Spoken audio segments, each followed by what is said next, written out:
Paso a Paso. Hoy hablamos sobre aborto espontáneo. Estamos hoy con el ginecólogo, el doctor Miguel Montero. Doctor, buenos días. Buenos días a toda la familia de Madre Paso a Paso. Ya me siento parte de ella. Claro que sí, doctor. Siempre con el compromiso de orientar a la comunidad, a la familia. En la unión está la fuerza. Así mismo. Y más con un tema del aborto.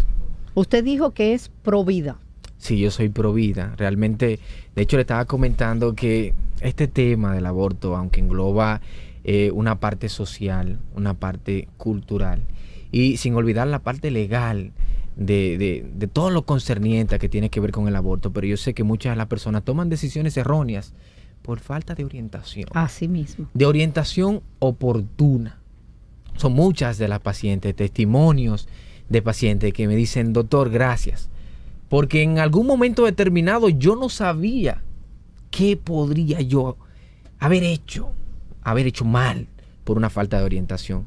Y desde conocimiento, yo en la clase de moral médica, cuando tomo este tema en la universidad, le pregunto a los estudiantes, ¿qué es el aborto? Nasira, te digo cuál es el resultado. Ninguno me sabe contestar una respuesta contundente de qué es el aborto. Entonces le digo, si son ustedes una población que está estudiando medicina, imagínate la población, la sociedad en relación a lo que tiene que ver con el aborto. Hay personas que dicen, no, yo voy a favor del aborto. Y digo, pero ¿tú sabes lo que es el aborto? ¿Sabes a las cuántas semanas hay latido cardíaco? ¿Sabes si 13 semanas, 15 semanas el feto se parece a un humano? Porque a veces toman una decisión, sí, y cuando tienen el aborto, cuando uno se lo presenta, dice, Dios mío, ¿y es eso? Porque entiende que son células y desconocen todas las complicaciones que tiene esta parte del aborto. No es nada fácil. Hoy hablaremos de este tema porque en algún momento no ha tocado a nosotros y hoy vamos a descubrir qué es el aborto. ¿Qué es el aborto? Todo lo concerniente, factores de riesgo relacionados con el aborto. Cuando te encuentres en una amenaza de aborto, ¿qué hacer? Que muchas veces, ante todos, una vez tienes una amenaza de aborto y lo puedes evitar que progrese, y por falta de conocimiento progresa ese aborto, entonces ya no hay tiempo para tomar una buena decisión. Doctor, hablemos de qué es el aborto. ¿Qué es el aborto? ¿Y cuáles son los síntomas de una amenaza de aborto? Excelente pregunta. El aborto es la interrupción, ya sea inducida o espontánea, de un embarazo antes de las 20 o 22 semanas de gestación o menos de 500 gramos. ¿Por qué se dice 22 semanas? Porque es verdad que el feto promedio a las 20 semanas tiene 350 gramos. Entonces, como perinatología dice que un aborto es un feto que tiene menos de 500 gramos, otras bibliografías lo estipulan un poquito más, hasta las 22 semanas. O sea, cualquier interrupción, ya sea espontánea o inducida, es un aborto antes de las 22 semanas o menos de 500 gramos. Ahora bien, ¿cuáles son esos síntomas que tienen las pacientes que tienen amenaza de aborto? Porque hay una clasificación clínica del aborto espontáneo, y ahí viene la parte de la amenaza de aborto. Toda aquella persona que tiene un manchado, sangrado en el embarazo, tiene una amenaza de aborto hasta que se demuestre lo contrario. Dolor cólico, sangrado vaginal manchado con orificio cervical interno cerrado en un examen físico, es una amenaza de aborto. Entonces yo le digo, a ti que me estás escuchando, si estás embarazada y tiene un manchado, un sangrado vaginal, es una amenaza de aborto hasta que se demuestre lo contrario. Y aquí voy a hacer un stop. Hay muchas pacientes, y ahí que quiero orientar a los adolescentes, a los jóvenes. Hay muchas pacientes que entienden que si no le llega la menstruación puede ser por unos quistes, o puede ser por el estrés. Exacto. Pero toda mujer en edad reproductiva que no le llega la menstruación, lo primero que hay que descartar sexualmente activa es un embarazo. Entonces hay pacientes, Nasira, que no le llega la menstruación en el primer mes. Luego en el segundo mes tampoco. Y dicen, la vecina me dijo que me tomara una botella. Una botella de melaza. La botella. O que me tome. La botella que nunca se sabe qué es lo que tiene. Que nunca se sabe qué es lo que tiene. La melaza es una de los ingredientes. Claro, entonces son esas pacientes que vienen y tienen un aborto espontáneo y no saben cuál es la razón. Entonces yo les digo, ¿estabas teniendo relaciones? Sí. ¿Te estabas planificando? No. ¿No te llegaba la menstruación? Pues lo primero que hay que descartar antes de tomar cualquier medicamento, cualquier botella en una paciente sexualmente activa es un embarazo. Entonces, otra de las partes que la sociedad dominicana, y por eso en República Dominicana hay que tocar este tema, es que el periodo de organogénesis, de desarrollo de los órganos del bebé, es de las 3 a las 8 semanas. Es el periodo embrionario. Okay. Quiere decir que el primer y el segundo mes de embarazo. La mayoría de las personas que tienen embarazos no deseados se dan cuenta en el tercer mes, en el cuarto mes. Entonces, ¿qué hacen estas pacientes que no les llega la menstruación? Toman alcohol, ahí viene el factor de riesgo de holoprosencefalia, de alteraciones genéticas, ahí viene, no toman ácido fólico, vienen las cromosomopatías y vienen los abortos espontáneos de personas que por falta de conocimiento no tomaron las medidas pertinentes cuando la tenían que tomar.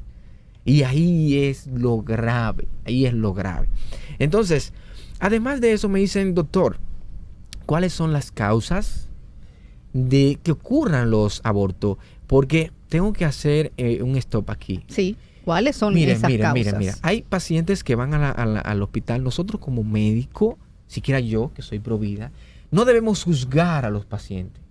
No podemos juzgar a los pacientes. Entonces, hay pacientes que temen que tienen un aborto espontáneo sin ninguna causa inducida y entienden que si van al centro le van a decir, no, usted se sacó una barriga, lo dicen en ese tipo de lenguaje. No. Ese tipo de lenguaje. Nosotros como médicos no tenemos que juzgar, tenemos que dar la orientación específica. La mayoría, un gran porcentaje de las causas de los abortos espontáneos son cromosomopatías, alteraciones cromosómicas. Tenemos la monosomía, que es la principal, compatible con la vida, el síndrome de Turner. Son pacientes que tienen un embarazo y viene con una alteración cromosómica. El cuerpo humano es inteligente. El cuerpo humano lo desecha y tienen abortos espontáneos. Además de las cromosomopatías vienen las infecciones. ¿Por qué a todas las pacientes que yo capto como tienen una prueba de embarazo, dicen, no, ya yo voy a ir el próximo mes? No. Una vez usted tiene una prueba bioquímica, debe realizarse una sonografía para ver la ubicación donde esté ese embarazo. Y ahí viene una parte, la descartar infecciones. Doctor, y eso que usted ha dicho de una paciente que dice, no, yo voy el mes que viene. Yo voy el mes que viene. Pero hay mujeres embarazadas que duran hasta 2 y 3 meses sin ir donde su ginecólogo. Entonces, la mayoría de los abortos se tienen en primer trimestre. En el primer trimestre. Entonces, hay personas que no van al ginecólogo o van al obstetra, tienen una infección de orina, una infección vaginal por clamidia, una infección periodontal. Mira, escúchame bien, las infecciones periodontales. Sí. Eso genera prostaglandina, genera que de manera como ascenso produzcan abortos espontáneo. Entonces, toda paciente que se diagnostique con una prueba de embarazo, lo primero que debe de asistir al médico para hacerse una sonografía para ver la localización y, si amerita, tratamientos en dado caso de que tenga una amenaza de aborto. Estamos con el doctor Miguel Montero. Sigan su cuenta de Instagram como @Dr. Miguel Montero.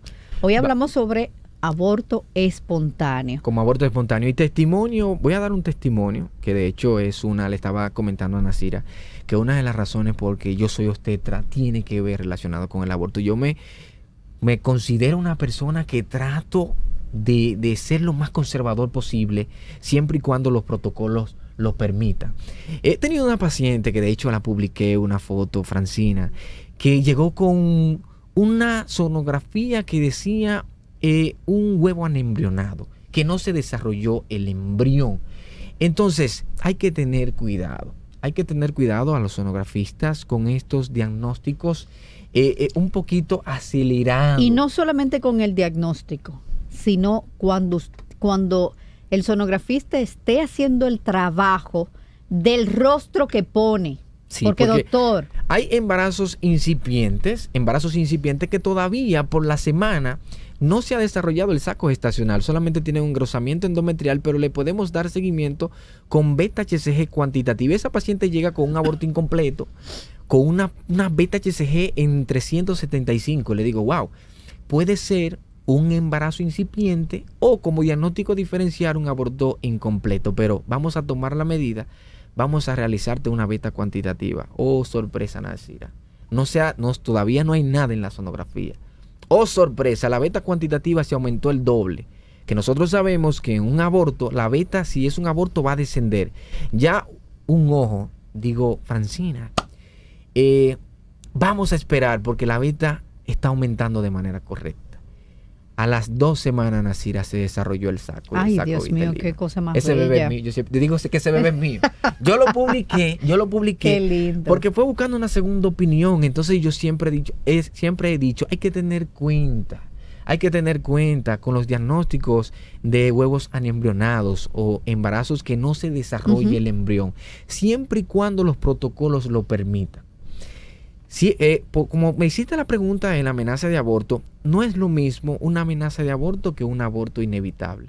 Dentro de las clasificaciones del aborto espontáneo está la amenaza de aborto, aborto inevitable, aborto completo, aborto incompleto y aborto diferido. Un aborto inevitable es una paciente ya que tiene un sangrado, tiene el cuello abierto, está saliendo líquido por la cavidad vaginal y como está rota la membrana, el cuello está abierto, ya es inevitable. Ya nosotros tenemos que tomar conducta de tratamiento, ya sea si tienes menos de 12 semanas, un legrado instrumental o dejarla que evolucione.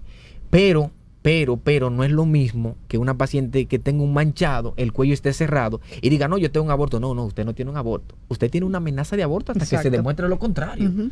No debe de tomar nada, no debe de tomar ningún medicamento porque haya sangrado y entienda que es un aborto. Y ahí viene también la parte legal, Nasira, la parte legal. En República Dominicana, el Código Penal de 2014 está peleando en el Congreso, los artículos 107 y 109. Tiene estipulado que el aborto no está permitido en República Dominicana. El aborto no está permitido en República Dominicana. Y la parte controversial, que es controversial porque engloba la parte cultural, la parte moral, es que me dicen, doctor, hay personas que han sido violadas o hay personas que este tipo de paciente se le puede permitir el aborto. Entonces yo en mi clase de moral médica le pregunto, es un tema un poquito controversial y ahí estarán las líneas abiertas. Yo le pregunto a aquella persona, Nasir, y se lo digo de corazón, porque no puedo juzgar, no se pueden tomar decisiones en otra persona. Yo respeto eso, tenemos que respetarlo. Pero a veces yo le digo y lo oriento, porque he tenido casos, y yo le digo, si te realizas un aborto, el trauma de la violación se quita. Vamos a hacer estudios en este tipo de pacientes que han sido, que de verdad es algo lamentable, y el trauma se le va a quitar. Entonces la respuesta son los estudios es que no. No, la respuesta es que no. Entonces, cuando nosotros vamos a tomar un comentario, vamos a decir, tenemos que estar orientados en base a qué lo estamos diciendo, dicho sea de paso. Doctor, ¿qué son los abortos espontáneos recurrentes? Exactamente, una pregunta muy importante. Mira, aborto recurrente se define una persona que tiene más de 2 o 3 abortos consecutivos. De hecho, mi pareja que está en Madrid haciendo infertilidad, cuando le dije que iba a hablar del aborto, la doctora Ricur me dijo, tienen que hablar de los abortos recurrentes, porque ella está haciendo la especialidad de infertilidad. Y son muchas personas que no tienen niños y son abortadoras recurrentes. Entonces, toda persona que tenga abortos recurrentes, más 2 o 3 abortos consecutivos, hay que hacer diagnósticos diferenciales. ¿Con qué? Con síndrome antifosfolipídico, cariotipo de madre, de padre y de los padres, ya sea la madre o el padre, o alteraciones uterinas como incompetencia gímico-cervical. O sea que aborto recurrente es 2 o 3 abortos consecutivos. ¿Tiene un porqué estos abortos recurrentes? Sí, la razón es esa. Cariotipo padre o madre. Okay. Cariotipo, las tres. Cariotipo padre o madre. Hay personas que tienen alguna alteración y son portadoras de ser aborto recurrente. y o tienen una alteración uterina como una incompetencia ísmico-cervical que también tiene tratamiento, o el síndrome antifosfolipídico, que es una enfermedad autoinmune y puede causar eso. ¿Qué tiempo debe esperar una mujer para volver a buscar un embarazo después de un aborto? Periodo intergenésico. El periodo intergenésico, lo más apropiado es que se llama de 1 a 2 años. Es verdad, hay personas que se desesperan, tienen un aborto y quieren estar embarazadas al segundo mes, al tercer mes. O al año. Ya después de 1 a 2 años es el periodo intergenésico prudente para quedar embarazada. Y ahora voy con otra parte importante. ¿Por qué hay que esperar ese tiempo? Porque se debe esperar el restablecimiento de la parte anatómica, principalmente, donde se implanta ese blastocito, que es el endometrio, necesita ese restablecimiento. Nasira, la parte del uso clandestino de pastillas y de instrumentación para el aborto, algo grave. No, te lo tengo que decir con palabras claves. Literal, como lo dicen en la población, no se debe de utilizar el tal misoprostol, lo que le dicen, es el nombre farmacológico de manera clandestina, porque no toda persona es candidata para usar eso. He tenido también, Nasira, casos el año pasado de personas que utilizaron misoprostol en embarazos ya de 25 o 26 semanas con rotura uterina, rotura que se le rompió el útero. Dios. Que se rompió el útero. Entonces, hay personas que tienen un embarazo de 14 semanas, le dice la vecina, te tomas 4 pastillas, así que le dicen, lo voy a decir porque son temas que se manejan. Sí. Y hay que hablar claro. No debemos de tener tabúes. La vecina me dijo que me tomara 4 por arriba y 4 por abajo. En ese tema lo dicen. Esa paciente, de hecho, un testimonio también, me dice, doctor, lo tomé. Y un sangrado. Porque es que se desprende. Y eso causa un sangrado que le puede dar un shock hipovolémico y le puede causar la muerte. A usted y a su bebé. Y a su bebé. Y me voy un poquito más. Las adolescentes se toman una pastilla, sangran, se quedan en su casa. Y ahí viene la parte infecciosa. Y llegan con una infección severa, un aborto séptico, así se llama. Y puede ser el caso que haya que sacarle el útero. Entonces son una paciente que no va a tener más embarazo. Cuando una mujer ha perdido a su bebé a las 22 semanas, ¿cuál es el tiempo que requerido para hacerle lo que es el legrado? Sí, mira, eso hay que tenerlo bien claro. Y mire, tuvimos un caso que tuvo mucha connotación pública en la parte de Emily, ¿verdad? De hecho, que la doctora en cierto punto fue mi compañero, una persona que yo respeto, y había muchas personas que estaban comentando, haciendo comentarios en relación a si se le hizo un legrado, si se utilizó instrumento. Nosotros como ginecólogos, Nasira, sabemos que no todas las personas que tienen aborto son candidatas a realizar legrado instrumental. ¿Por qué? Porque la respuesta es que después de las 12 semanas, el bebé, tiene osificación ósea.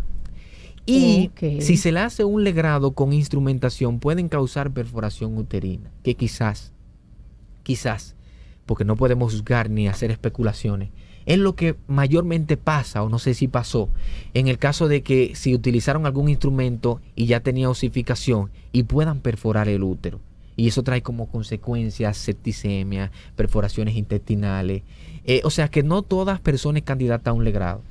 Después que tiene más de 12 semanas, tiene otra conducta. Entonces, yo siempre le decía, no defendiendo, ni porque estoy en el ámbito de la ginecología y obstetricia, es que nosotros los ginecólogos sabemos que a partir de esa semana no se le puede usar instrumentación. Entonces, a veces para uno emitir un juicio, no sin saber, sin una orientación, no podemos especular. Es decir, si ya hay... si ya tiene más de 12 semanas...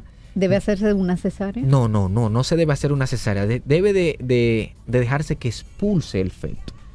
Debe dejarse que expulse el feto como si fuera un parto. Para luego hacerse una revisión, no una cesárea. No está indicado una cesárea. Es una paciente que tiene un aborto de 14 a 15 semanas. Doctor, vamos a una...